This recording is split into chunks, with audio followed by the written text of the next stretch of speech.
বারবার বারবার করে তোকে আমি কোনো বাড়ির থেকে তেল তুলে নিয়ে যাই, তুই আমার কথা শুনলো না। এখন এত দূর রাস্তা আমি কেমনে হেঁটে যাবো কত? তোর কাছে টাকা নাই, আমার কাছে টাকা নাই, আমি কি করবো ক? 3 দিন আগে 50 টাকা তেল তুললো, তেল তো ফুরানোর কথাই লয়, তেল কি হয় ফুরালো আমি তো বুঝে পারলো না। এই থাম, একটা বুদ্ধি পাচ্ছি, থাম দেখি, চেষ্টা করে দেখি কি করা যায়। এত দূর রাস্তা কিভাবে হেঁটে যাবো রে? এদিকে দাঁড়াতে সময়ও মিস হয়ে যাবে।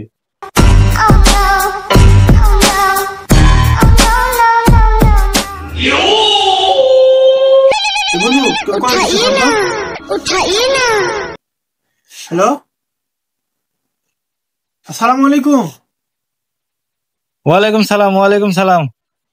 আমরা ইনফরমেশন পাইছি যে আপনার কাছে নাকি অবৈধ সম্পদ আছে। না না না স্যার, আমি কোনো অবৈধ টাকা ইনকাম করি না তো স্যার।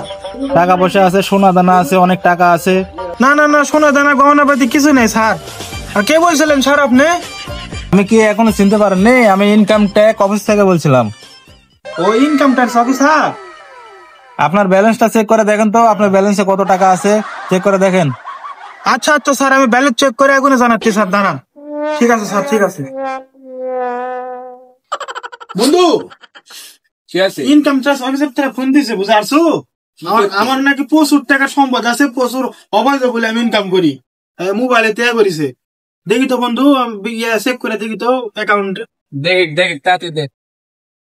কেন বন্ধু, 200 টাকা মাত্র আমার অ্যাকাউন্টে আছে, আর ওরা কত টাকা না, প্রচুর টাকা আমার কাছে আছে। দাঁড়া, ফোন দিই তো। আচ্ছা ফোন দে। আমি আইসা গেছি। না স্যার, আপনি ভুল বলেছেন, আমার অ্যাকাউন্টে মাত্র 200 টাকা আছে স্যার। ও, ব্যালেন্সে 200 টাকা আছে? ও আচ্ছা, আমাকে এখনো চিনতে পারিসনি? আমি আর তাড়াতাড়ি টাকা 200 আমার মোবাইলে বিকাশ করে পাঠা। গাড়ির মধ্যে রাস্তার মধ্যে তেল ফুরিয়ে গেছে, যাওয়ার কোনো বুদ্ধি নেই, তাড়াতাড়ি 200 টাকা পাঠা।